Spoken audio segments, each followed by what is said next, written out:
하나님의 말씀 고린도전서 1장 11절로 17절까지 말씀입니다. 신약성경 262페이지 고린도전서 1장 11절로 17절까지 말씀입니다.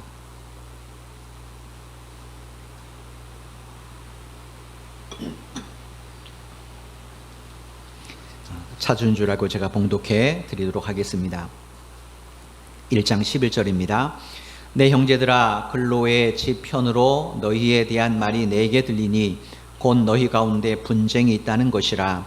내가 이것을 말하거니와 너희가 각각 이르되 나는 바울에게, 나는 아볼로에게, 나는 게바에게, 나는 그리스도에게 속한 자라 한다는 것이니, 그리스도께서 어찌 나뉘었느냐? 바울이 너를 위하여 십자가에 못 박혔으며 바울의 이름으로 너희가 세례를 받았느냐? 나는 그리스도와 가이오 외에는 너희 중 아무에게도 내가 세례를 베풀지 아니한 것을 감사하노니, 이는 아무도 나의 이름으로 세례를 받았다 말하지 못하게 하려 함이라. 내가 또한 스데바나의 집 사람에게 세례를 베풀었고 그 외에는 다른 누구에게 세례를 베풀었는지 알지 못하노라. 그리스도께서 나를 보내심은 세례를 베풀게 하려 하심이 아니요 오직 복음을 전하게 하려 하심이로되, 말의 지혜로 하지 아니함은 그리스도의 십자가가 헛되지 않게 하려 함이라. 아멘. 한 주간 동안 성북구 사랑제일교회 관련 코로나19 집단 감염 확산 때문에 교회가 이 사회 비판의 대상이 됐고 또 비판 여론도 많이 거세집니다. 지난 12일에 사랑제일교회에서 첫 확진자가 발생했는데 어제까지 사랑제일교회 발 누적 확진자가 700명이 넘는다고 그러죠. 여전히 또 전국적으로 N자 감염이 확산되고 있는 상태입니다. 이 사태를 바라보면서 참 굉장히 걱정되는 것은 많은 국민들이 우리 개신교하고 신천지를 비슷한 집단으로 취급하는 그런 여론들이 조성되고 있다는 이야기예요. 이유가 뭔가? 교회에서 코로나가 발생했기 때문인가? 그것만이 아닙니다. 그것 때문이 아니라 사실은 사랑제일교회 성도들이 방역에 비협조적인 태도를 보였기 때문이죠. 아시는 것처럼 병원을 탈출한 사람도 있고 또 여전히 연락 두절인 사람들도 많고 여전히 전화를 꺼놓고 검사를 거부한 사람들도 참 많습니다. 그러니 교회 밖 사람들이 볼 때 개신교나 신천지나 비슷한 집단처럼 보일 수도 있을 겁니다. 사랑제일교회를 담임하는 전광훈 목사는 작년 8월 달에 우리 교단으로부터 면직하고 제명 처분을 받은 분입니다.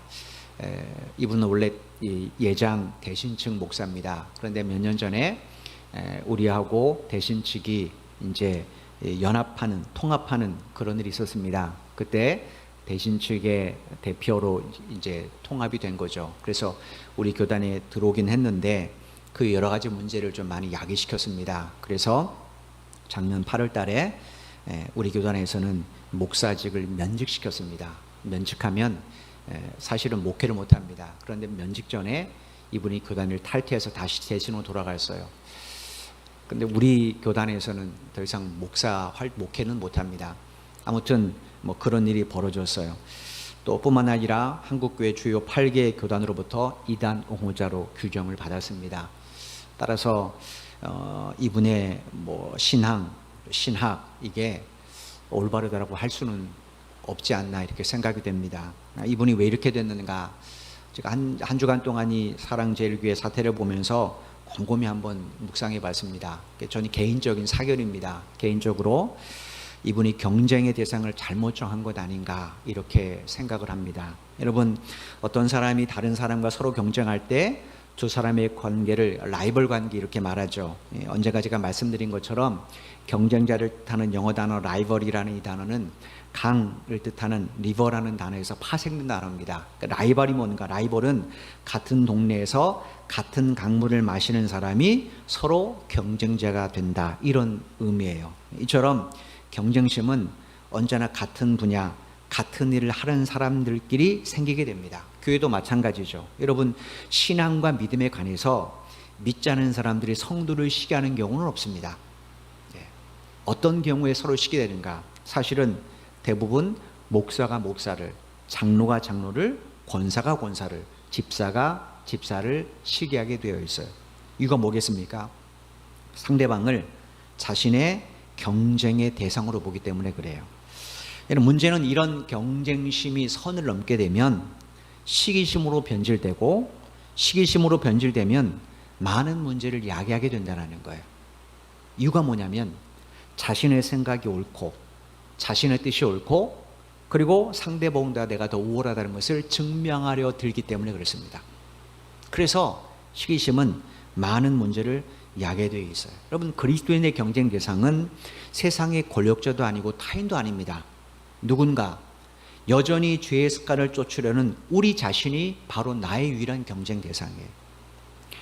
고린도서 9장 27절에 보면 사도 바울이 무슨 이야기를 했는가? 나는 믿음의 경주를 끝까지 완주하기 위해서 옛사람을 따르려는 나의 몸, 이 몸을 주님의 십자가 앞에 날마다 쳐서 복종시켰다라고 고백을 했어요. 여러분, 바울이 얼마나 위대한 사람입니까? 근데 바울은 세상의 권력자와 다투지 않았어요. 믿지 않는 자들과 다투지 않았습니다. 그런 누구를 경쟁 대상으로 받는가?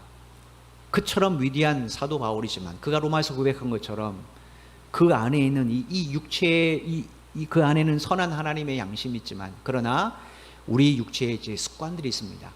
우리 몸이 자꾸 따르려는 죄악된 이 습관들이 있어요. 그것을 따르면 죄를 짓게 되어 있습니다. 그래서 바울은 날마다 자기의 몸을 말씀 앞에 쳐서 복종시키는 일을 게을리할 수가 없었던 겁니다. 바울뿐만이 아닙니다. 성경 속에 신실한 하나님의 백성들은 늘 육체의 욕망을 따르려는 자기 자신과 싸웠어요. 그랬더니 그들의 삶을 통해 하나님의 의, 하나님의 뜻이 나타나고 이루어지지 않았습니까? 그러므로 특별히 지금 같은 상황 속에서 우리 그리스도인들이 해야 할 일이 뭔가? 다른 사람이 아니라 자기 자신과의 싸움입니다.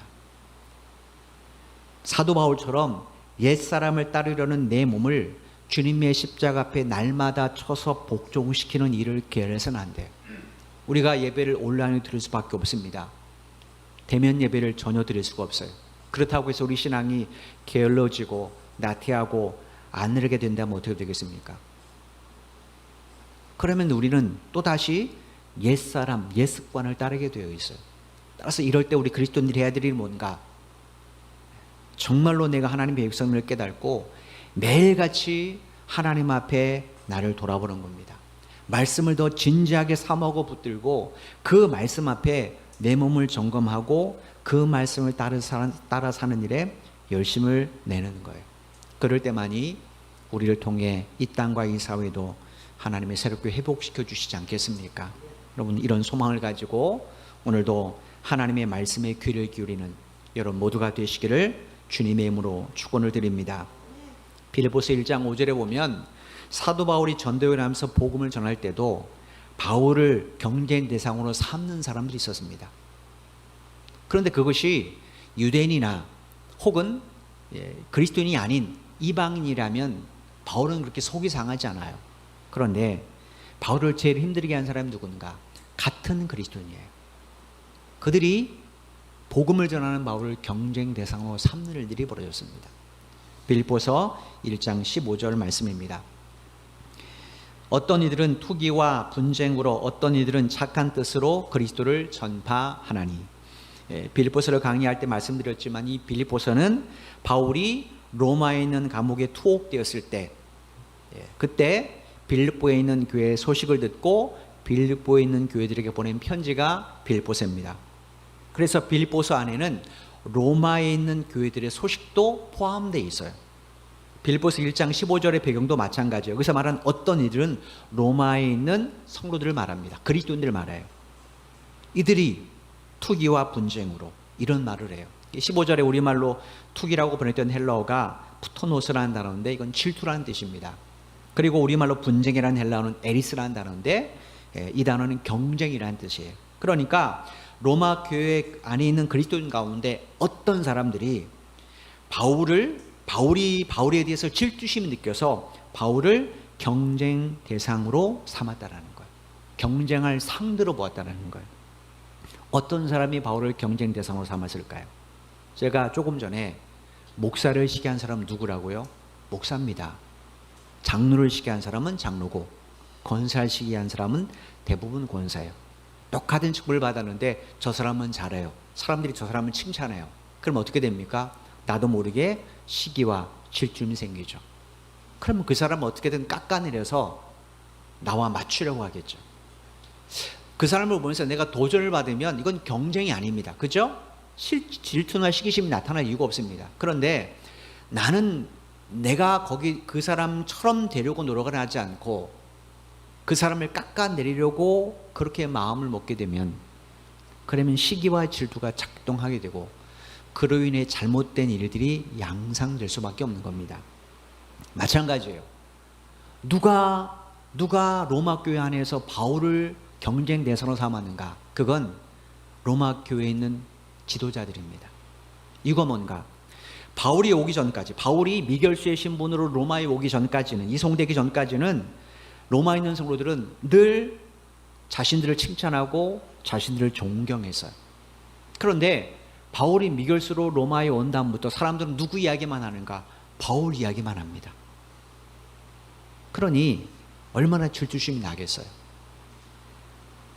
그런데 여러분, 이 1장 15절에 보면 바울은 이 사람들 이런 행동에 대해서 미워하거나 자존심 상해하거나 비판하지 않았어요.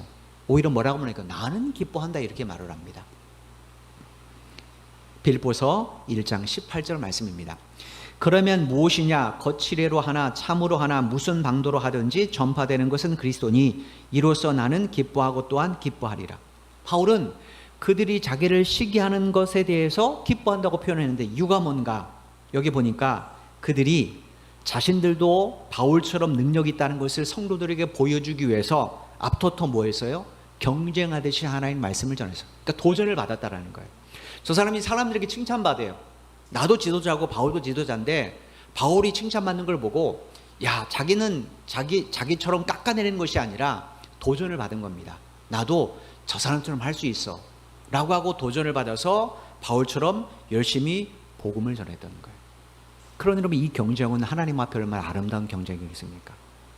그래서 바울이 여기에 대해서 기뻐했다고 말하는 거예요. 사도 바울이 고린도의 성도들, 그들도 지금 서로 경쟁해서 파당을 만들었잖아요. 그죠? 이 소식을 듣고 왜 그가 마음 아파했는가? 고린도 교회 성도들의 이 경쟁은 이 로마 교회 같은 이런 류의 경쟁이 아니었기 때문에 그래요. 고린도 성도들이 왜 서로 경쟁하듯 파벌을 만들었는가? 그거는 주님을 위해서가 아닙니다. 누구를 위해서입니까? 자기들의 세력 확장, 또 자기들의 개인적인 유익. 즉 그들은 철저하게 자신들을 위해서 파당을 만들었어요. 그래서 우리가 지난 시간에 살펴본 것처럼 다 무슨 고 외쳤어요? 저마다 나는 그랬잖아요. 나는 바울파, 나는 아볼로파, 나는 게바파, 나는 그리스도파. 거기 주님은 없습니다. 내가 주어예요.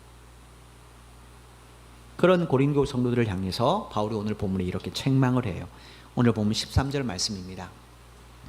그리스도께서 어찌 나뉘었느냐? 바울이 너희를 위하여 십자가에 못 박혔으며 바울의 이름으로 너희가 세례를 받았느냐? 여기서 우리말로 나뉘었느냐라고 번역했던 이 헬라어가 메리조라는 단어인데 이게 뭐냐면 나누다, 배분하다 이런 뜻이에요. 에베소서 1장 23절에 보면 바울이 교회를 가르쳐서 뭐라고 말했는가? 교회는 그리스도의 몸이다 이렇게 표현을 했어요. 이유가 뭐겠습니까? 예수 그리스도께서 당신의 몸을 십자가에 내어주심으로 탄생된 것이 교회예요. 주님이 십자가에 당신의 몸을 내어주는 사건이 없었다면 교회는 이 땅에 일어나지 않죠. 그러니까 주님의 몸을 통하여 교회가 생성됐어요. 그래서 교회를 가리켜 주님의 몸이다 이렇게 말한 겁니다. 이 몸을 고린도 교회 성도들이 어떻게 했습니까? 4등분했어요. 바울파, 아볼로파, 게바파, 그리스도파. 그리고는 야 4분의 1씩 공평하게 나누자. 이거와 동일하지 않습니까? 그들의 반응이 지금. 이러면 이게 말이 되는 일입니까? 이거는 주님의 몸된 교회를 4분의 1로 나뉘는 겁니다. 바울이 지금 이걸 이야기하는 거예요. 그럼에도 그들은 자기가 속한 당파만이 예수님을 가장 크게 소유하고 있다고 생각을 해요. 그러니까 다른 지파는 뭡니까? 다른 당파에는 그리스도가 없는 거예요. 우리 아볼로파만 최고고, 우리 게바파만 최고고, 우리 바울파만 최고고, 우리 그리스도파만 최고예요. 다른 지파는 아니라는 거. 즉 그들은 놀랍게도 예수님을 사유하려고 했다라는 거예요.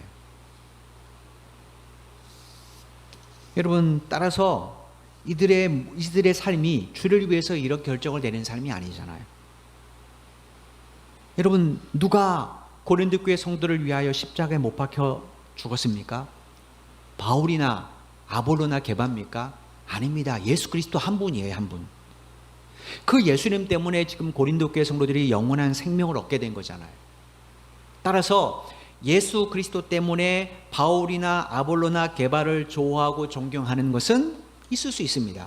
그런데 그들을 예수 그리스도보다 더 절대시하고 중요하게 생각하는 것, 이거는 그들 마음속에 인간적인 목적이 이미 끼어 있는 거예요.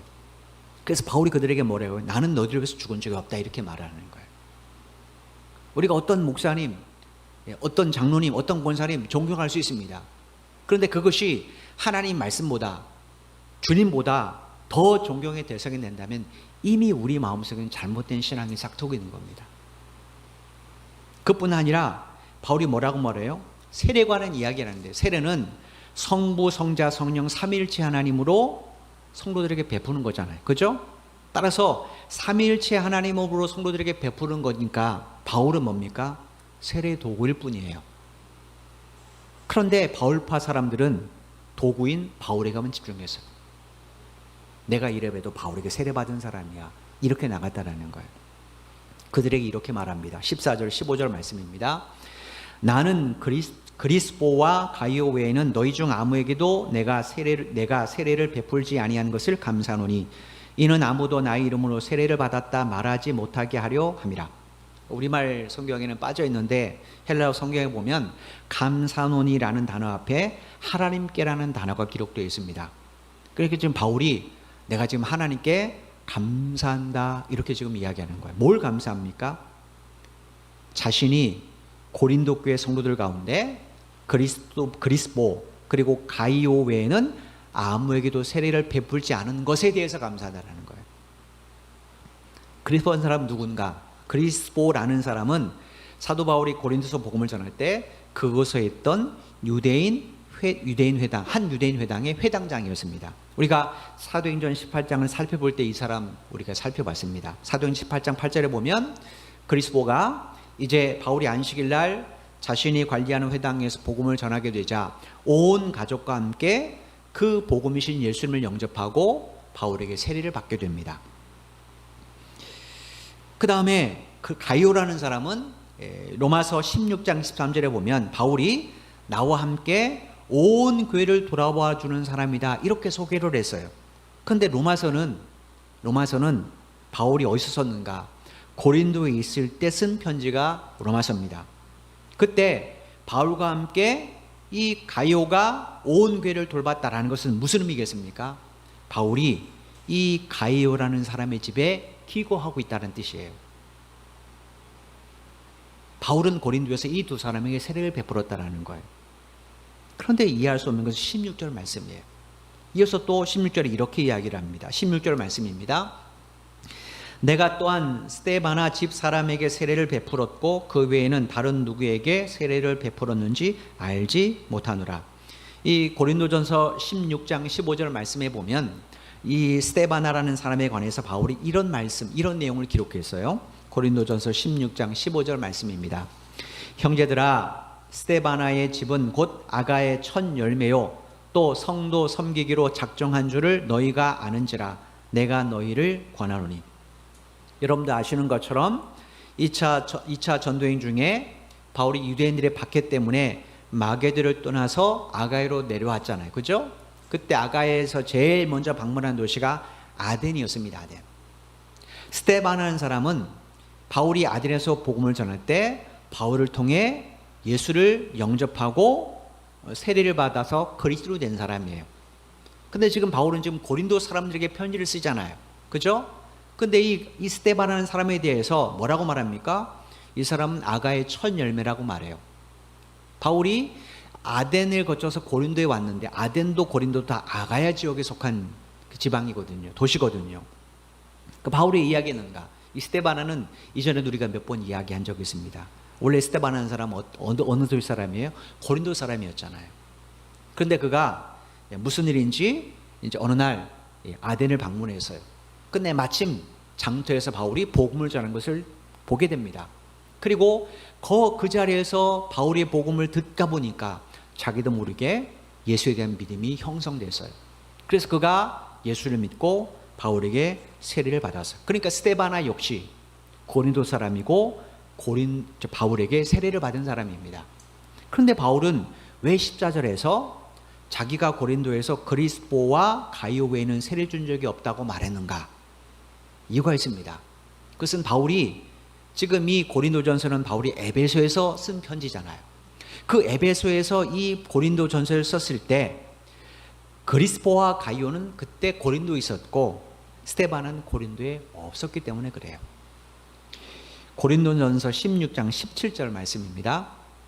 내가 스데바나와 부드나도와 아가이오가 온 것을 기뻐하노니 그들이 너희의 부족한 것을 채웠음이라. 바울이 지금 고린도전서를 어디서 썼다고 말씀드렸어요? 에베소에서 썼다고 말씀드렸어요. 근데 지금 이 16절 17절을 보니까 스데바나가 지금 어디 있다고 말해요? 부드나도와 아가이오와 함께 내 곁에 있다라는 거예요. 그러니까 스데바나는 지금 바울이 고린도전서를 쓸 때 어디 있었어요? 에베소에 있었습니다. 따라서 오늘 본문 14절과 16절 말씀을 연결해 보면 이런 내용입니다. 내가 지금 내가 너희들 중에서 그리스포와 가이오 두 사람에게 한 세례를 주었고 너희들과 떨어져서 지금 나와 함께는 스데바나에게도 주었다라는 거예요. 그리스포와 가이오는 지금 고린도에 있습니다. 그러니까 야 너희들 중에 지금 이 두 사람 봤지? 이 두 사람 내가 세례를 베풀었어. 근데 또 한 사람이 있는데 그건 지금 너희들과 떨어져서 지금 에베소에 있는 나와 함께 있는 스데반에게 주었어. 그 외에는 나는 누구에게 세례를 베풀었는지 기억이 나지 않는다라는 거예요. 즉 세례를 주지 않았다라는 거예요. 그럼 바울이 왜 지금 이런 이야기를 할까요? 자기가 고린도에 있는 성도들에게 세례를 베풀어주지 않았다는 사실을 강조하고 싶어서 그래요. 그럼 바울은 왜 이 사실을 이렇게 강조하려고 하는가? 이유가 있습니다. 지금은 여러분 우리가 세례를 받을 때 누구를 통해 세례를 받습니까?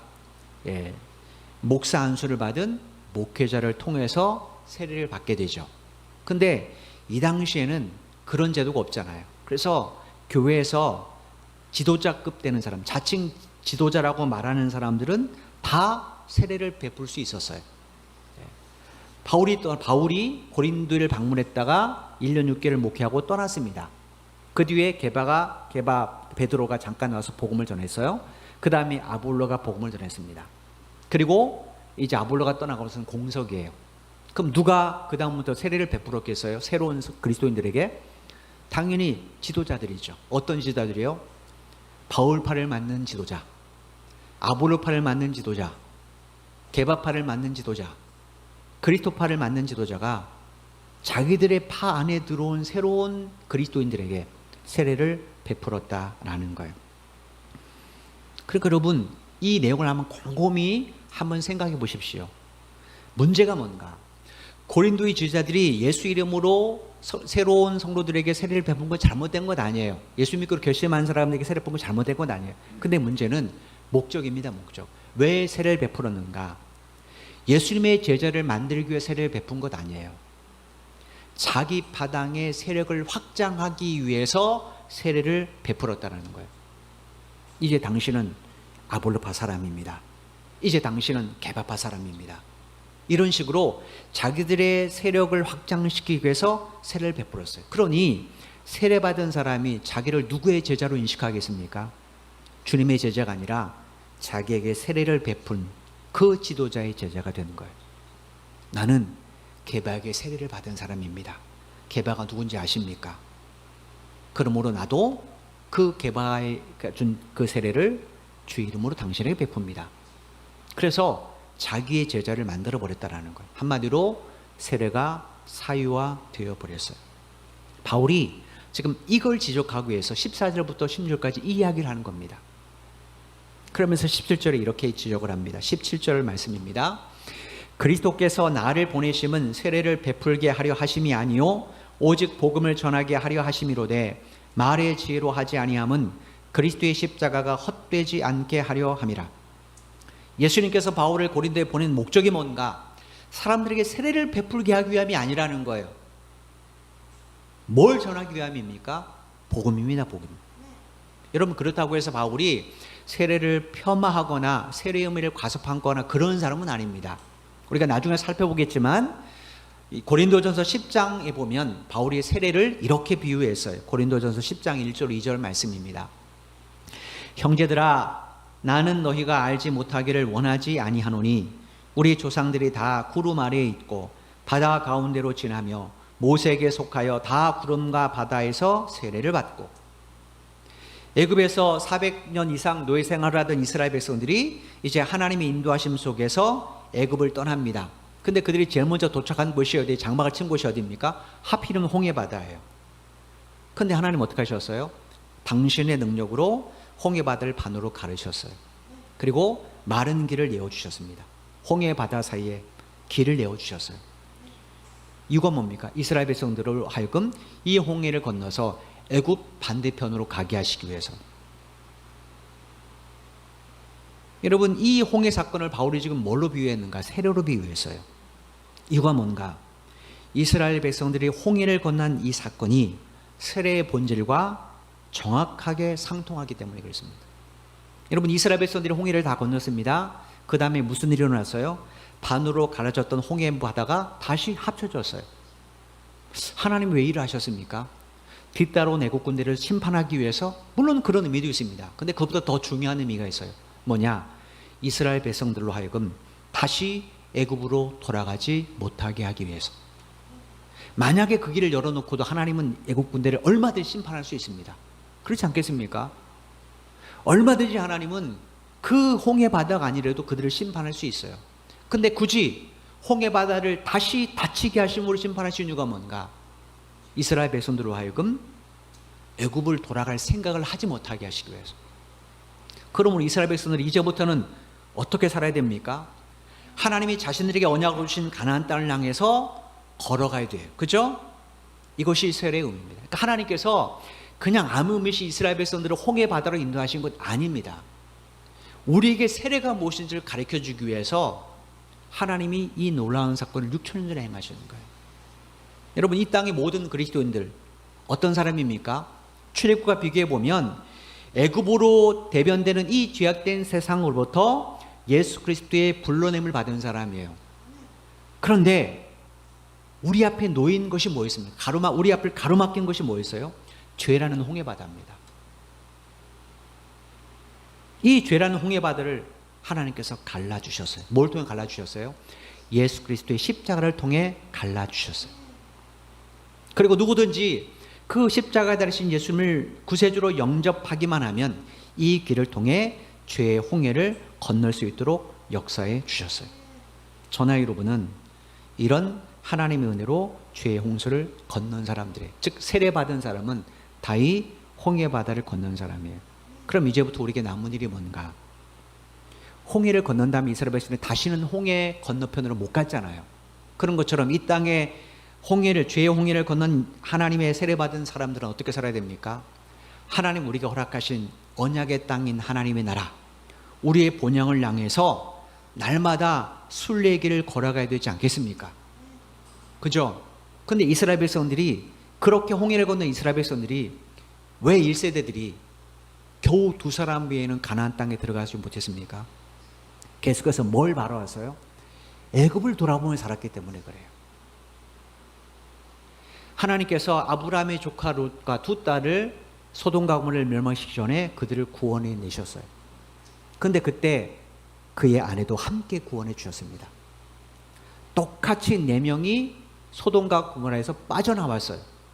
그런데 그 중에 한 사람, 롯의 아내는 거기서 불기둥이 되고 소금 기둥이 되었어요. 이유가 뭡니까? 무너지는 땅을 바라봤잖아요. 세례가 뭔가? 하나님께서 우리로 다시 죄의 세상으로 돌아가지 못하도록 우리에게 홍해도의 사건을 통하여 보여준 그 장면이 바로 세례입니다. 그러므로 세례의 의미는 물로 세례를 베푸는 예식에 있지 않아요. 예수 그리스도 안에서 옛삶과 단전된 삶의 변화에 있습니다. 내가 아무리 목사를 통해 물로 세례를 받았다 해도 내 이기심, 내 욕망의 노예가 되었던 삶을 청산하지 못했다. 그럼 그 사람은 어떤 사람입니까? 아직 홍해 건넌 사람은 아니에요. 출애굽하겠다고 길을 나섰습니다. 홍해 앞 바다까지는 왔어요. 근데 홍해를 건넌 사람은 아닙니다. 그런데 내가 막 숨을 거두기 전에 예수를 믿었어요. 혹은 내가 예수를 믿었는데 아직 보통 지금은 예수 믿은 지 1년 6개월이 지나야 세례를 베풀잖아요. 1년이 되지 않았습니다. 그런데도 이 사람은 예수 믿은 다음부터 자기의 옛사람을 철저히 죽였어요. 옛 죄습관을 가감하게 단절했습니다. 그 사람은 어떤 사람입니까? 비록 그가 목사를 통하여 물 세례는 받지 못했다 해도 그는 이미 홍해를 건넌 세례교인입니다. 바울이 이야기를 들려주고 싶은 거예요. 그래서 11절에 뭐라고 말합니까? 그리스도께서 나를 보내심은 세례를 베풀게 하려 하심이 아니고 오직 복음을 전하게 하려 하심이다. 이렇게 적어놓은 거예요. 왜냐? 사람을 변화시킬 수 있는 힘은 세례의 형식에 있지 않습니다. 뭐에 있습니까? 복음에 있습니다. 복음이 뭡니까? 십자가의 달로 돌아가시고 부활하신 예수 그리스도가 복음이에요. 그러니까 내가 복음을 듣고 믿는다는 건 뭘 의미합니까? 십자가에 죽으시고 부활하신 예수님을 내가 마음으로 영접하고 이제는 그분의 말씀을 따라 사는 것을 의미하는 것이 바로 진정한 세례의 의미입니다. 이 사실을 사도 바울이 로마서 6장 3절 5절에서 이렇게 우리에게 증언해 줬어요. 표현해 준 겁니다. 로마서 6장 3절 5절 말씀입니다. 무릇 그리스도 예수와 합하여 세례를 받은 우리는 그의 죽으심과 합하여 세례를 받은 줄을 알지 못하느냐. 그러므로 우리가 그의 죽으심과 합하여 세례를 받음으로 그와 함께 장사되었나니 이는 아버지의 영광으로 말미암아 그리스도를 죽은 자 가운데서 살리심과 같이 우리로 또한 새 생명 가운데서 행하게 하려 함이라. 만일 우리가 그의 죽으심과 같은 모양으로 연합한 자가 되었으면 또한 그의 부활과 같은 모양으로 연합한 자가 되리라. 바울이 세례를 뭐라고 정의했어요? 예수님과의 연합입니다. 십자가에 죽으시고 부활하신 예수님과의 연합이에요. 예수님께서 왜 십자가에서 피 흘려 죽으셨어요? 나의 죄 때문이잖아요. 그죠? 그러므로 예수님과 내가 연합됐다면 예수님이 십자가에 죽으신 그날 사실은 누구도 죽는 거예요? 예수 믿기 전에 나의 옛사람도 완전히 죽은 겁니다. 죽기 일보 직전까지 간 것도 아니고 죽는 신용을 한 것도 아닙니다. 예수님과 함께 완전히 죽었어요. 그렇기 때문에 우리는 옛 삶에서 떠나야 됩니다. 욕망, 야망을 쫓았고 거기에 머무르려고 했던 나의 이런 죄의 자리 떠나야 돼요. 내 생각, 내 계획, 내 거짓말을 따랐던 자리 떠나야 됩니다. 이거 뭡니까? 홍해를 건너야 비로소 우리는 부활의 주님을 온전히 따라갈 수 있기 때문에 그래요. 만약에 이스라엘 백성들이 야 우리가 건너는 동안 만약에 이 홍해 바다가 합쳐지면 어떻게 되지? 라는 겁을 먹고 거기를 건너지 않았다면 어떻게 되겠습니까? 뒤에 있는 애국 군대 칼에 목숨을 잃었을 거예요. 거기를 건너야만 삽니다. 건너지 않으면 죽어요. 우리가 영원히 살 수 있는 길은 딱 하나입니다. 예수를 온전히 믿고 정말로 세례교인처럼 옛삶과 단절하고 하나님의 말씀을 따라 사는 길밖에 없어요. 과거의 옛삶으로 돌아가면 죽습니다. 거기는 죄와 사망밖에 없어요. 하나님이 왜 홍해바다에 이스라엘 백성을 놓고 뒤 애국 군대를 몰아치게 하셨는가? 돌아가면 죽는다는 사실을 가르쳐주기 위해서입니다. 여러분 애국 군대에 오기 전에 하나님은 홍해 가를 수 있지 않습니까?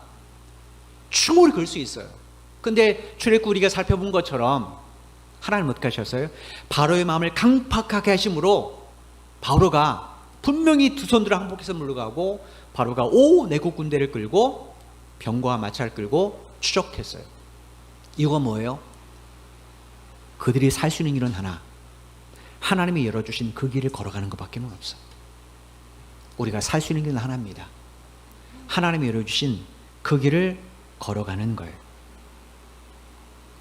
그럼 여러분 그 예수님과 연합된 우리도 당연히 이제부터 하나님 말씀을 따라 사는 그런 삶에 열심을 내야 되지 않겠습니까? 삼위일체 하나님으로 고린도 교회 성도들이 세례를 받았어요. 그런데 왜 그들이 파당을 만들고 분쟁하는가? 이런 세례자의 삶을 살지 않았기 때문에 그래. 높아지려는 그 교만한 옛 사람으로 돌아가 버렸기 때문에 그렇습니다. 그러니 그들의 삶을 통해 예수 그리스도가 온전히 드러나겠습니까? 욕망과 야망을 따랐던 그들의 옛 사람만 온전히 드러나게 되는 겁니다. 사랑하는 성도 여러분, 지금 여러분의 옛 사람은 죽은 상태입니까? 아니면 살아있는 상태입니까? 우리는 곰곰이 한번 생각을 할 필요가 있죠. 십자가에 못 박히신 예수님과 함께 내가 연합하여 죽었다면 이제부터 우리는 그 예수님을 내 인생의, 내 삶의 주인으로 모시고 살아야 될 겁니다. 힘들고 어렵지만 나의 생각, 나의 고집을 내려놓고 하나님의 말씀을 따라 살아야 될 겁니다. 그럴 때 우리의 삶을 통해 주님이 증거되는 것이고 우리는 온전한 증인의 삶을 살아가게 되는 겁니다. 그런 여러분의 삶을 하나님 왜 책임지지 않겠습니까? 출애굽기 20장 6절에서 하나님 뭐라고 말씀하셨어요? 나를 사랑하고 내 계명을 지키는 자에게는 천대까지 은혜를 베풀어 주시겠다라는 거예요. 내가 너의 자녀, 너의 우선 책임지겠다라는 거예요. 어떤 사람이요? 나를 사랑하고 내 계명을 지키는 자. 무슨 이야기입니까? 하나님을 사랑하는 사람은 하나님의 계명을 지키는 자라는 거예요. 이 물으면 하나님을 사랑하는 건 진짜 사랑한 건 아닙니다. 하나님의 계명을 지키는 것이 하나님을 사랑하는 거예요. 그래서 하나님께서 나를 사랑하고 내 계명을 지키는 자에게, 머리로 동의하고 행동으로도 동의하는 자에게 하나님이 은혜를 베풀어준다 말씀하셨습니다. 지금 코로나19로 어려운 상황이에요. 우리 그리스도인들이 해야 할 일은 무엇인가?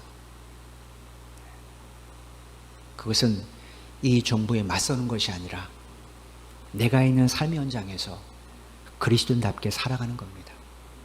내가 참된 예배자로 살아가는 거예요. 그리고 내 신앙이 뒤로 물러가 옛사람으로 돌아가지 않도록 날마다 하나님의 말씀과 예배와 기도에 대해서 게을리하지 않도록 우리는 깨어 있어야 됩니다. 이것이 매우 중요해요. 그렇지 않으면 우리 삶은 점점 뒤로 물러가게 되어 있어요. 우리의 죽었던 옛사람을 부활시켜 봐야 그 옛사람은 우리를 죄와 사망으로 끌어가는 것이지 우리를 영원한 생명으로 인도하지는 않습니다. 오직 주님만이 우리를 영원한 생명으로 인도해 주십니다. 코로나19로 사람들이 죽음의 두려움 속에 있어요. 후유증도 심각하다고 여기저기서 언론에서 이야기를 합니다. 여러분, 죽음이 먼 이야기가 아니라는 것을 지금 하나님이 보여주시는 거예요. 언제 어떤 사람이 나를 스쳐서 나로 그 죽음 앞에 세워둘지 아무도 모릅니다. 그러니 우리가 신앙생활 대충 하면 되겠습니까? 정말로 지금이야말로 내가 하나님 앞에 첫사랑을 회복하고 첫 열심을 회복하고 초심을 회복해야 될 매우 중요한 문제입니다. 타락과 변질은 언제나 처음 것을 잃어버릴 때 나타나는 현상이에요. 내가 하나님의 구원을 알았을 때의 감격을 한번 돌아보십시오. 고린도 교회의 지도자들이 왜 이런 파벌을 만들었어요? 처음에 그들이 바울을 통해 들었던 이 복음의 감격, 우리가 무엇이간데 저 터키죠. 그때는 아시아권이죠. 저 그쪽에 다소에서 사는 사람을 여기까지 보내셔서 나에게 이 복음을 들려주시는가? 내가 무엇이간데 그런데 있는 수많은 사람들 가운데 하나님 마치 핀셋으로 나를 뽑듯이 나를 뽑으셔서 나를 이 예배의 자리로, 나를 이 교회 일꾼으로 삼으셨는가? 얼마나 감격했습니까? 그런데 지금 뭐 하고 있다고요? 파벌을 만듭니다. 나를 따르라고 파벌을 만들어요. 이거 뭐겠습니까? 초심을 잃어버렸기 때문에 그래요. 성도들의 신앙의 변질은 초심을 잃어버리는 데 있습니다. 요한계시록에 하나님께서 에베소 교회를 통해서 뭐라고 말했습니까? 다 좋은데 너희들 첫사랑 잃어버렸어. 그거 되찾지 않으면 너희들 어려움을 당할 거야. 내가 너희들에게 준 이 사명을 뺏을 거라고 말씀하셨어요. 여러분 각자가 주님 만났던 그 상황과 그때의 모습들을 한번 돌아보십시오. 내가 예수님을 처음 알고 나는 어떻게 신앙생활을 했는가? 그때는 물불 가리지 않지 않았습니까? 그때는 정말로 교회 와서 예배드리고 싶지 않았습니까? 그저 예배 가는 시간에 사모되지 않았어요. 그건 언제부턴가 우리는 예배가 귀찮아지고 교회 가는 것이 귀찮아지고 또 가지 못할 여러 가지 핑계들이 쌓이게 됩니다. 그것은 우리가 초심을 잃어버렸다는 증거예요. 코로나19 속에 이 시간을 그저 코로나19가 확산되는 것 탓하지 마시고 여러분의 신앙을 점검하고 회복하는 시간으로 승화하는 여러분 한 분 한 분 되시기를 주님으로 축원을 드립니다. 하나님 온 세상의 주관자이세요. 하나님 이유 없이 이것을 우리에게 허락하진 않을 거라고 저는 생각합니다. 그 속에서 하나님 뜻을 구하는 사람만이 이 시간을 헛되이 보내지 않고 자기를 하나님 앞에 바르게 갖고 가는, 하나님 말씀 앞에 바르게 세워가는 귀중한 시간으로 보내게 될 겁니다. 그런 사람을 하나님이 왜 책임지지 않겠습니까? 그런 사람을 하나님께서 왜 돌봐주지 않겠어요? 당신의 의를 드러내는 도구로 반드시 사용하게 될 겁니다. 한 주간도 여러분의 삶이 이런 삶이 되기를 바랍니다. 주께서 말씀하시기를 소금이 맛을 잃어버리면 세상에 짓밟힌다고 말했어요. 사람에게 짓밟힌다고 말했습니다. 여러분이 세상에서 짓밟히는 그리스도인이 되지 않기를 바랍니다. 그러려면 소금의 맛을 회복하십시오. 복음의 맛을 회복하시고 신앙의 맛을 회복하십시오. 그래서 이런 그리스도인도 있다는 사실을 보여주십시오. 그럴 때 하나님께서는 교회를 통하여 이 사회, 이 땅의 이 어려운 문제들을 하나 해결할 수 있도록 위정자들에게 지혜를 주실 것이고, 그로 인하여 이 나라가 조금 더 하나님께 돌아오는 그런 은혜를 허락해 주시리라고 믿습니다. 이런 소망을 가지고 한 주간 비록 우리가 함께 예배하지 못하지만 늘 마음의 주의 말씀을 읽으시고 그리고 기도하는 여러분이 되어서 이 한 주간 동안 신앙이 회복되어지고 초심을 되찾는 여러분 한 분 한 분 되기를 주님의 이름으로 축원을 드립니다. 기도드리겠습니다. 하나님 감사합니다. 일제시대 때도 교회가 이 땅에 소망이 되었습니다. 6.25 전쟁 때에도 교회가 이 땅에 소망이 되었습니다. 전쟁 후 경제적으로 매우 힘든 상황 속에서도 교회는 이 나라 국민들에게 소망이 되었습니다.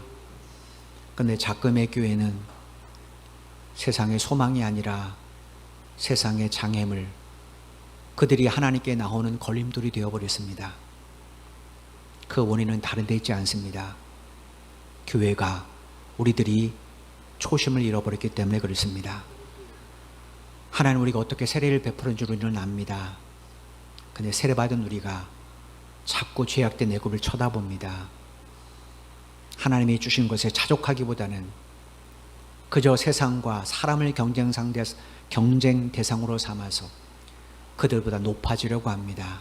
결국 우리의 탐욕들, 우리의 더러운 욕망들이 우리의 발을 묶어서 여전히 옛사람으로부터 벗어나지 못하기 때문에 이 사회에, 이 땅 위에 걸림돌이 되어버렸습니다.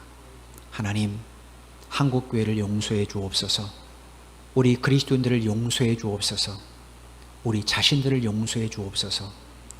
정말로 세례받은 자로 살아가기를 원합니다. 세례임을 되새기며 살아가기를 원합니다. 죽음이 지금 현재 우리 앞에 놓여 있습니다.